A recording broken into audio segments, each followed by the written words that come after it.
Excelente, jóvenes. Entonces ya podemos entrar a nuestra última hora de clase de esta semana número 6. ¿Ok? Ya estamos a 6 semanas de clase, que es bastante.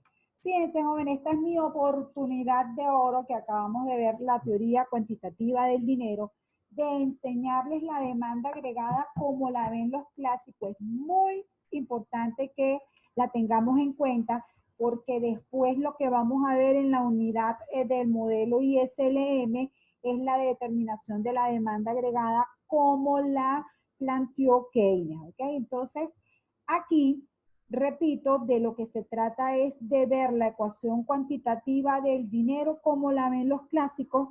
Los clásicos la ven como una relación directamente entre la demanda de dinero y la demanda agregada. Entonces, fíjense lo que dicen los clásicos.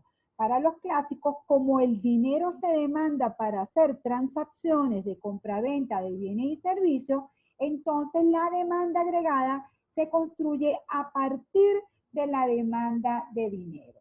¿Qué significa eso? Que nosotros vamos a tener una determinada cantidad de dinero en términos reales, y que como hay una proporción fija entre la cantidad de dinero y la demanda de dinero y el ingreso en términos reales, pues entonces esto va a generar movimientos o va a determinar, perdón, cuánto va a ser la demanda agregada por el lado del gasto. Entonces, ¿cómo queda la ecuación cuantitativa del dinero? Bueno, vamos a tener como siempre M por B igual a P por I, pero dentro de la ecuación B va a ser una variable constante y va a ser una variable determinada en el mercado de bienes y servicios, y entonces la cantidad de dinero va a responder a esta proporción que está aquí.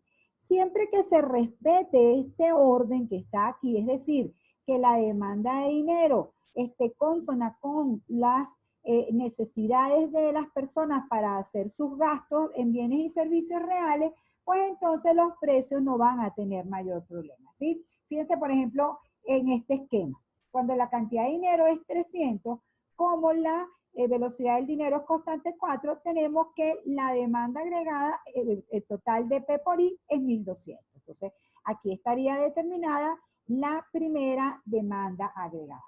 ¿Qué ocurre, por ejemplo, si subimos la cantidad de dinero a 400? Bueno, eso va a impactar en 1600 la demanda agregada, pero fíjense que como la economía está en su PIB potencial y la oferta agregada tiene esta restricción que está aquí, no hay desempleo, pues entonces lo que va a ocurrir es que se desplaza la demanda agregada, pero la variable que se ajusta son los precios.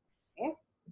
Por eso le digo, repito, para los clásicos, es un asunto de que esta variable se determina en el mercado de factores y que esta variable que está aquí debe cumplir esta proporcionalidad que está aquí. Crecer para que los agentes económicos puedan gastar en bienes y servicios. Por eso es que se dice que solo está el criterio de la demanda transaccional.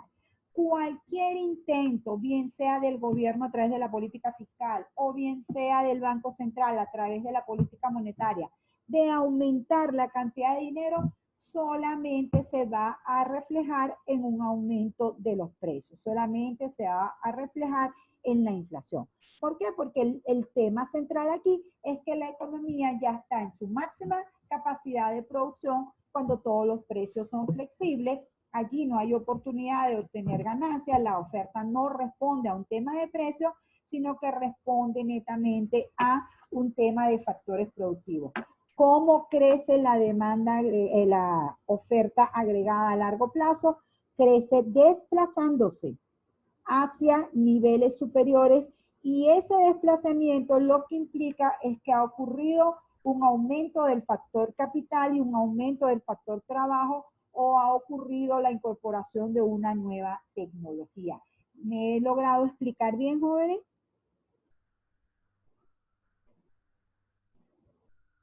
¿Mm? Sí, profe. Ok, perfecto. Entonces, ¿cuáles son las cosas teóricas que tenemos que tener en cuenta? Vamos a leerla, que para eso los tengo aquí. Tenemos una relación entre el dinero, los precios y la inflación. ¿Cuál es esa relación? Todo esto está tomado del libro del profesor Menke, ¿ok? Los factores de producción son capital, tecnología y trabajo. Y la función de producción o el PIB real de la economía es determinado por esta función de producción. La oferta monetaria, ¿okay? Que es decir, la política monetaria que aplique el Banco Central, determina el PIB nominal, determina el valor que multiplica este I que está aquí por los precios.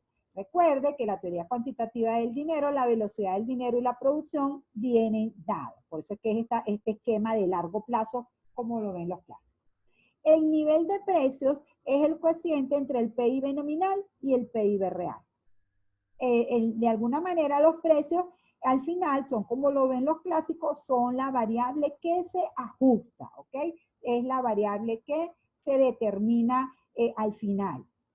La variación de la cantidad de dinero genera una variación en el nivel general de precios, es decir, la variación de la cantidad de dinero va a ser lo que va a explicar la inflación. La política monetaria entonces determina la inflación. Entonces, cuando el Banco Central determina la cantidad de dinero, determina los precios, cuando varía la cantidad de dinero, determina la inflación. Esta es una relación que se cumple a largo plazo, donde la oferta monetaria solo impacta las variables nominales de la economía. Muy importante. Este I que está aquí está cerca de o es el PIB potencial, ¿ok? Entonces, sigamos en el desarrollo de la teoría. La tasa de interés se encuentra entre las variables macroeconómicas más importantes, ya que son los precios que relacionan el presente con el futuro. La tasa de interés siempre hemos dicho que es el precio del dinero, pero también sabemos que es el precio al que se prestan los fondos, ¿ok? Debemos distinguir entonces que hay una tasa de interés nominal y una tasa de interés real. Como ya hemos visto la demanda nominal y la demanda real, pues ya también podemos ver la tasa de interés nominal y la tasa de interés real. La tasa de interés nominal es el precio pagado o recibido por un capital al final de un periodo de tiempo, en un periodo de tiempo, y también es el precio del dinero.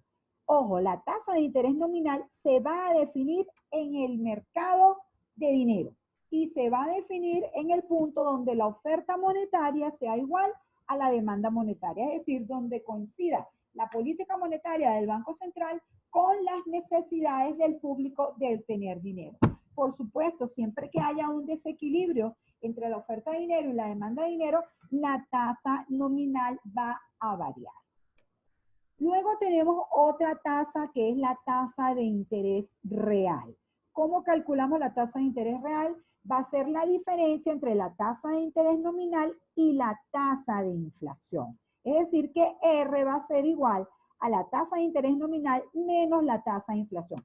Como estas son tasas, pasa lo mismo que con la relación. Fíjense, cuando nosotros quisimos sacar la demanda real de dinero, lo que hacíamos era dividir la demanda nominal entre los precios, pero es que esos son niveles. En cambio, estos son tasas. Al ser tasas o primas, en el caso de la tasa de interés, o variación de precio, en el caso de la inflación, lo que funciona no es la multiplicación y la división, sino lo que funciona es la suma y la resta. Ese detallito ahí matemático es importante tenerlo en cuenta.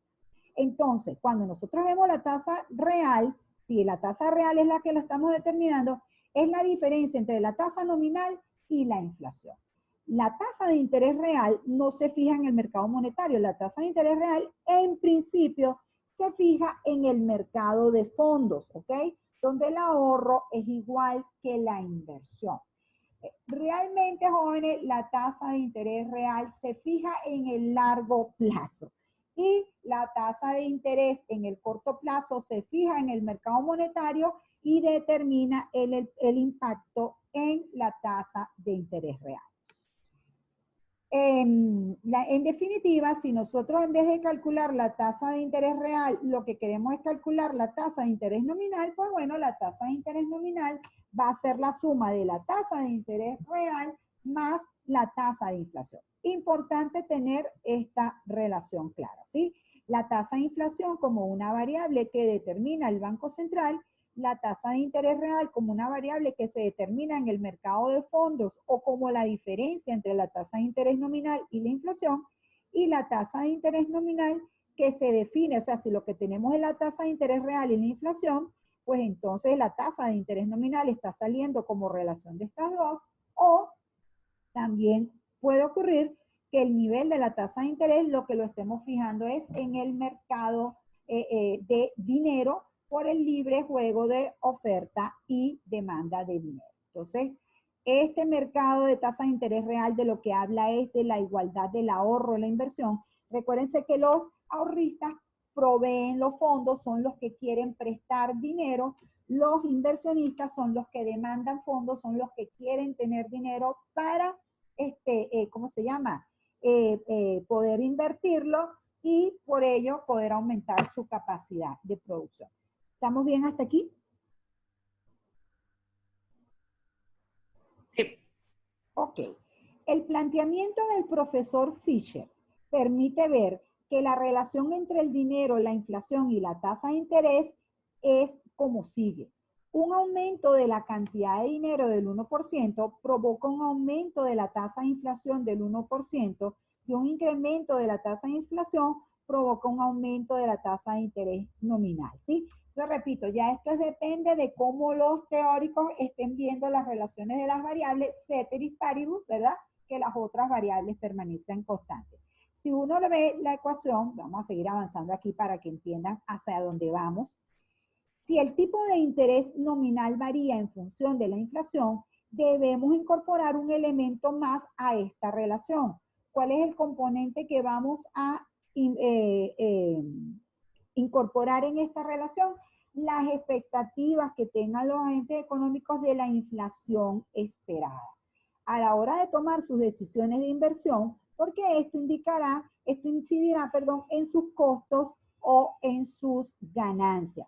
Lo que quiere decir esta relación es que así la ve el profesor Fisher, la tasa de interés nominal como algo que se determina la tasa de interés real en el mercado de fondos y la tasa de inflación que se toma en cuenta para tomar las decisiones de inversión no es la tasa de inflación que ocurre, sino la tasa de inflación que es la que creen los agentes económicos que va a ocurrir. ¿Okay? Entonces, bueno, eso lo que hace es que haya una importante relación entre el precio de los bonos y el precio de la tasa de interés, porque el precio de los bonos va a depender de lo que ocurra con la tasa de interés. Ya esto es una relación más compleja que la vamos a ver con más detalle, pero siento que todavía no hemos visto el mercado monetario como lo necesitamos. ¿Okay? Entonces, aquí ya viene la relación del dinero monetario. Ok,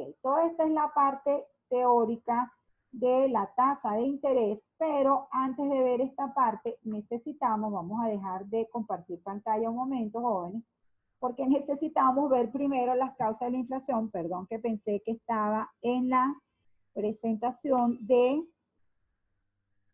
la inflación y no estaba en la presentación de inflación. No he tenido ganas de abrirla hoy, qué barbaridad.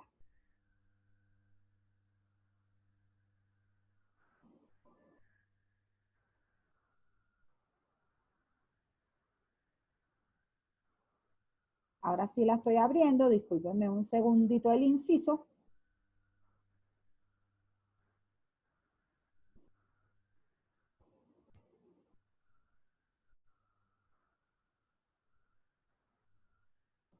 Se está tardando un poquito en abrirse.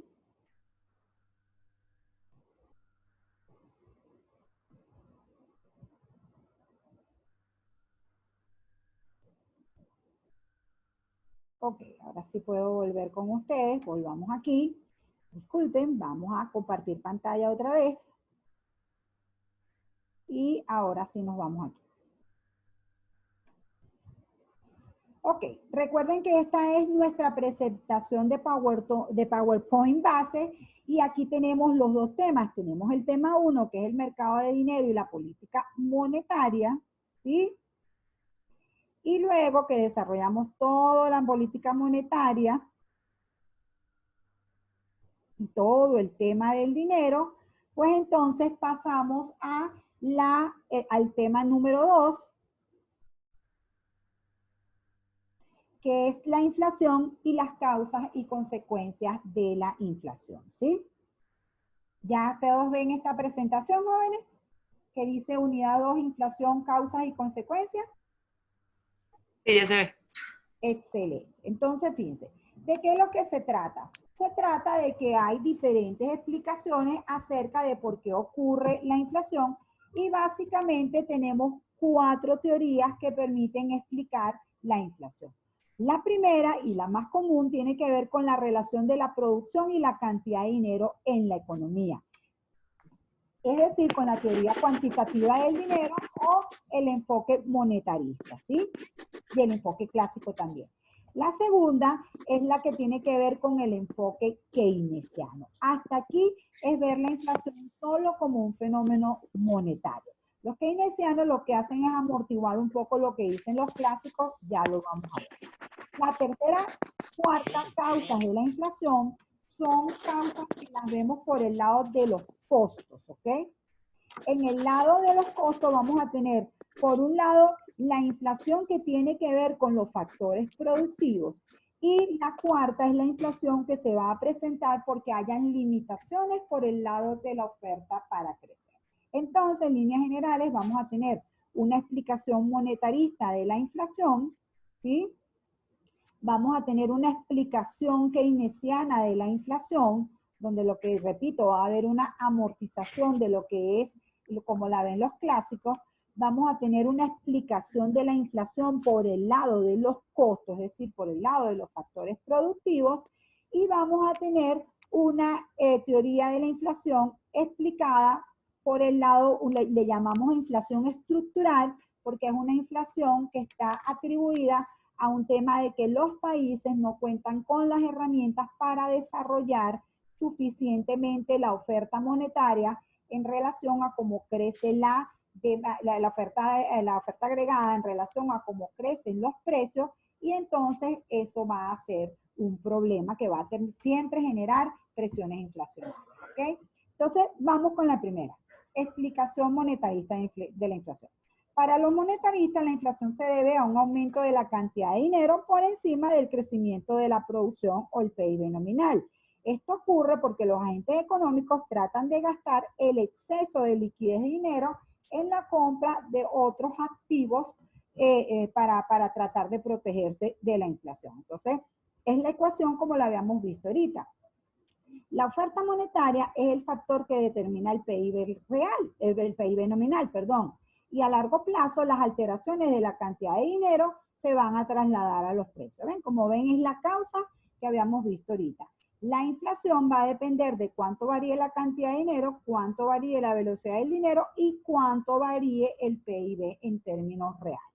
Dada la relación estrecha entre la inflación y el crecimiento de la cantidad de dinero y la producción, los monetaristas piensan que una política económica efectiva consiste en establecer objetivos de crecimiento económico y de meta de inflación para lograr los resultados esperados.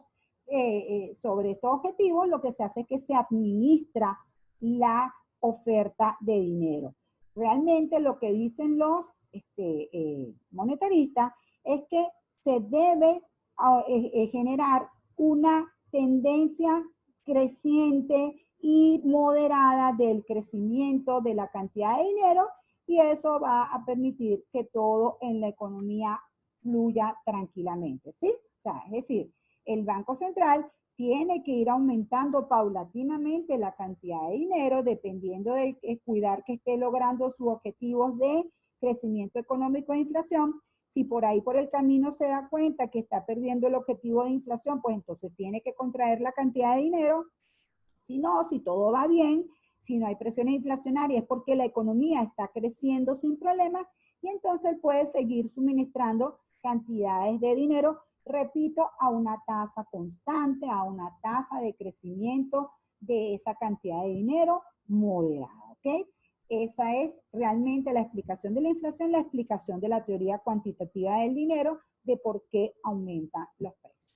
Luego aparece el señor Keynes, acuérdense que el señor Keynes aparece a partir de 1936, quiere decir que todo este enfoque viene a raíz de la Gran Depresión de los años 30, donde el enfoque que se le daba a la economía solo de largo plazo y de la visión clásica quedó en tela de juicio y empezó a trabajarse bastante más, centrando la atención en el corto plazo, ¿ok? Entonces, ¿qué dicen los keynesianos? Argumentan que el dinero no solo se utiliza para comprar bienes y servicios, sino que también se atesora como un activo financiero. Por ello, la relación entre la oferta monetaria y los precios no es tan directa como la definen los monetaristas. Es importante señalar que la evidencia empírica, es decir, la experiencia, apunta a una relación sólida entre la cantidad del dinero y la oferta monetaria cuando la economía está cerca del PIB potencial. Para Keynes, la velocidad del dinero no es constante. La demanda de dinero varía por razones distintas a los avances tecnológicos, como por ejemplo por razones especulativas, y esto hace variar la velocidad del dinero. Como ven, Keynes al final lo que dice es, espérese un momentico, el dinero no solamente se demanda para transacciones y precaución, sino que se demanda para especular. Y en ese sentido va a haber como que un movimiento del dinero, no solamente para comprar bienes y servicios, sino para intercambiarlo por otros activos financieros. Va a haber un movimiento más estrecho entre el mercado de bienes y el mercado, entre el mercado del dinero y el mercado de bonos. Y por allí se va a perder la neutralidad del dinero y la estrecha relación que hay entre el dinero y los precios, ¿ok? Entonces, por eso les decía desde el principio que era como una especie de amortiguación que hace Keynes. Entonces, aquí les sigo leyendo. Para los keynesianos, un aumento de la cantidad de dinero por parte del Banco Central genera una reducción de la tasa de interés. La menor tasa de interés estimula la inversión, que es un componente de la demanda agregada interna. Como la economía presenta una oferta con pendiente positiva, o una oferta de corto plazo, por supuesto, se genera un aumento de la producción y un incremento moderado de los precios. Mientras más desempleo existe en la economía, menor será la presión sobre los precios. Esto rompe con el supuesto clásico de que el dinero es neutral y le da efectividad a la política monetaria para estimular la producción de bienes y servicios. De lo que se trata, mis queridos jóvenes, es que siempre la política monetaria expansiva va a generar un desplazamiento de la demanda agregada. Ese desplazamiento de la demanda agregada realmente va a poder incrementar el PIB real si la economía no está en su PIB potencial. Porque si la economía está en su PIB potencial, va a pasar lo que dicen los clásicos. Solo va a ocurrir un aumento de precios. Obviamente, a lo que establecía Keynes era que en el corto plazo la economía está muy por debajo de su PIB potencial y un desplazamiento de la demanda agregada de dinero lo que hace es estimular a la inversión y al consumo, y cuando los empresarios ven que están aumentando las ventas, deciden que van a contratar más mano de obra y que van a producir más bienes y servicios.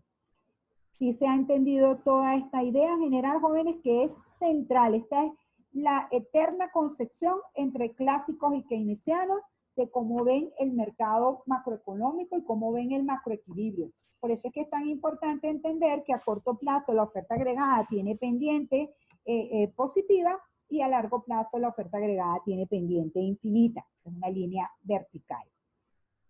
¿Alguien quiere preguntar algo en este punto?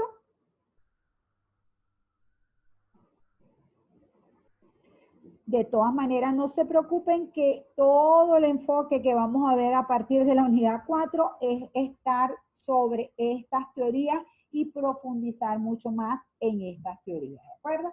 Entonces, ahora nos vamos a ir a la explicación de la inflación por el lado de los costos. ¿Qué va a ocurrir con la inflación por el lado de los costos? Bueno, que en un esquema inflacionario, los agentes económicos tratan de protegerse de la pérdida de valor que tiene el dinero y cada quien lo hace con el elemento que maneja. Los trabajadores lo hacen presionando para que haya aumentos de salario y las empresas lo hacen aumentando los precios. Todas esas dos fuerzas allí lo que hacen es generar inflación, ¿ok? Entonces, lo que sigue ahorita es explicar paso por paso esa relación que está ocurriendo allí y lo que tiene que ver con la inflación por el lado de los costos. Entonces, prosigo. La inflación por el lado de los costos se debe a la presión que ejercen trabajadores y empresarios para aumentar el precio de los bienes y servicios que ellos producen. En el caso del trabajador, el factor productivo que él aporta, que es su trabajo, ¿sí? A nivel macroeconómico, podemos decir que existen grupos organizados intentando apropiarse de una porción mayor del ingreso nacional mediante los precios que tienen bajo su control. Por el lado de los trabajadores representados en sindicatos, se generará una inflación de costos cuando el aumento del salario nominal sea mayor al incremento de la productividad. No me olviden que para obtener I, lo que hacemos es combinar factores productivos, es decir, I va a ser la suma de la remuneración a los asalariados más el excedente de explotación. Y que para que no haya presiones inflacionarias, el crecimiento de los salarios tiene que estar acompañado del crecimiento de la productividad. Por eso es que nosotros, cuando vimos el mercado de la función de producción y con ella cuál era la productividad marginal del trabajo, dijimos que la productividad, cuando la productividad marginal del trabajo es igual al salario real, hasta allí se contrata mano de obra, ¿sí? Porque esta relación es la que garantiza que se maximice la ganancia para el empresario. También en ese punto nosotros vamos a tener entonces cuál es el salario que va a privar en la economía. ¿Qué aceptamos nosotros que ocurra para que los trabajadores puedan aumentar su salario en términos reales? Bueno, que haya un aumento de la productividad, ¿ok?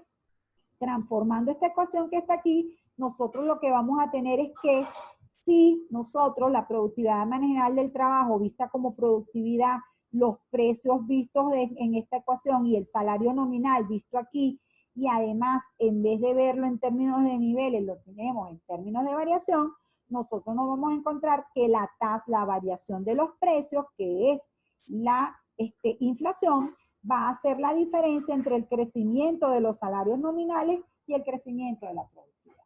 En definitiva, gente, jóvenes, todo crecimiento de los salarios nominales que no esté compensado por un crecimiento de la productividad va a generar inflación, ¿sí? Por eso les pongo aquí, la inflación en el caso de los trabajadores se deberá a que ante un aumento de los salarios, los empresarios subirán los precios para conservar sus ganancias y los trabajadores pedirán otro aumento de sueldo porque la inflación ha seguido deteriorando su poder adquisitivo. También puede ocurrir que el aumento de los salarios se dé en un sector de la economía donde los trabajadores sean muy productivos y en otros sectores no. Eso también pasa, ¿verdad?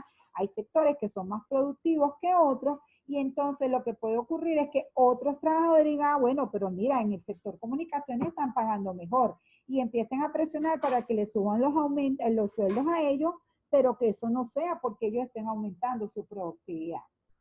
Si los trabajadores ceden, perdón, si los empleadores ceden y le aumentan el sueldo, todo eso se va a ir vía inflación, ¿ok? Por el lado de las empresas, vamos a tener que, en el caso de las empresas, pues la inflación siempre va a ser un fenómeno en el cual el empresario va a ver cómo se reducen sus ganancias e inclusive si él está pagando un préstamo, va a ver cómo también tiene que pagar cada vez más más intereses por el capital que solicitó. Y entonces, si este es un mercado que no es competitivo, sino que es un mercado donde hay oligopolios, los empresarios pueden manipular el precio y lo van a hacer. Inclusive, si no lo queremos ver tan teórico, en la práctica, siempre que haya inflación, los empresarios van a querer subir el precio y como sabemos es lo que hacen, ¿de acuerdo? O sea, los empresarios siempre, recuérdense que lo vimos en las primeras clases, lo que hace es evaluar cuántos son sus costos fijos, cuántos son sus costos variables y cuál es el porcentaje de ganancia que él quiere obtener. Siempre que estén aumentando sus costos fijos y sus costos variables, él va a querer aumentar el precio para poder mantener o aumentar su margen de ganancia. Si eso no ocurre, él va a dejar de producir. Entonces, repito, de lo que se trata de la inflación por el lado de los costos es de que hay presiones del lado de los trabajadores y del lado del gobierno, de las empresas, perdón, por subir los precios. Pero el origen de que ellos estén peleando por tratar de conservar su renta es que ha ocurrido la inflación. O sea, ellos no son los que generan la inflación en primera instancia. Quien genera la inflación en primera instancia o es el Banco Central o es unos factores distintos a ellos. ¿Cuál es el otro factor que genuinamente genera inflación, jóvenes? Y no es culpa ni de los empresarios y no necesariamente culpa del Banco Central, es este tema de la inflación estructural, ¿sí? La inflación estructural, repito, vista como una inflación en la cual hay un ingreso en la economía y ese ingreso de la economía permite que haya un aumento de la demanda agregada, pero la oferta agregada no puede responder a ese aumento de la demanda agregada y lo que termina pasando es que se generan presiones inflacionarias. Fíjense, eso ocurre básicamente en países como los nuestros. Fíjense, para los estructuralistas la inflación se debe a desequilibrios en la economía que se originan por limitaciones o rigideces estructurales del lado de la oferta, bien sea porque no pueden acceder a bienes de capital, bien sea porque no tienen los productos intermedios o bien sea porque el capital financiero se ha encarecido, cualquier razón de esta, ¿sí? Debido a las limitaciones para aumentar la oferta, cuando se expande la demanda se generan presiones inflacionarias. En este contexto, la cantidad de dinero en exceso alimentada por la inflación, pero en este contexto, perdón, la cantidad de dinero en exceso alimenta la inflación, pero no la origina. Buena parte del problema radica en que las economías en desarrollo exportan productos primarios cuyos precios suben y bajan dramáticamente. Cuando los precios caen, estos países se endeudan para evitar la contracción de las importaciones, que son en su mayoría de bienes de capital o de insumos necesarios para producir localmente. A ver, ¿de qué es de lo que se trata? Déjenme de ir a la pizarra.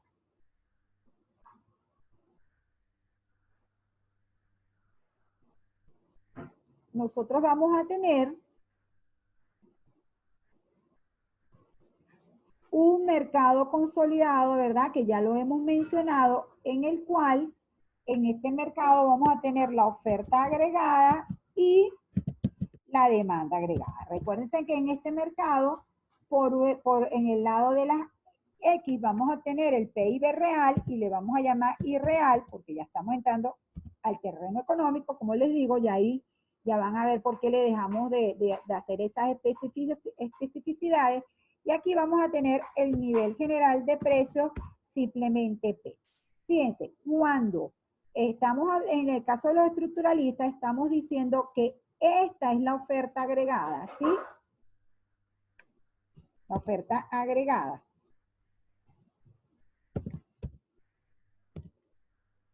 Y que por aquí vamos a tener la demanda agregada.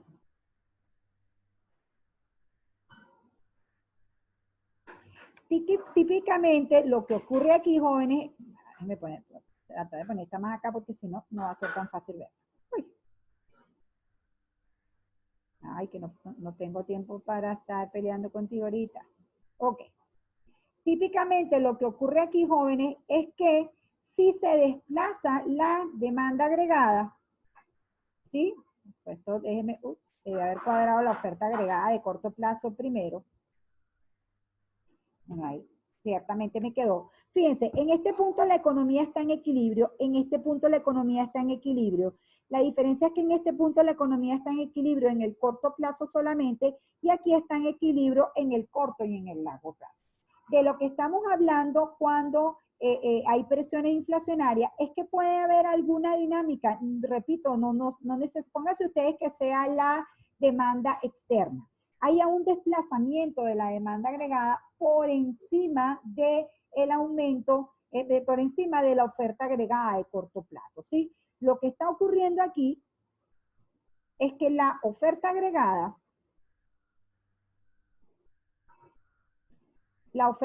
para no hacerlo con la ecuación, lo que está ocurriendo aquí es que la oferta agregada de corto plazo está por encima de la demanda agregada de corto plazo, de la demanda agregada.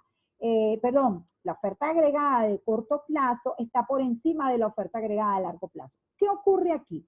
Aquí lo que ocurre es que la demanda tratando de adaptarse a los requerimientos, la oferta tratando de adaptarse a los requerimientos, está contratando cada vez más mano de obra, ¿ok?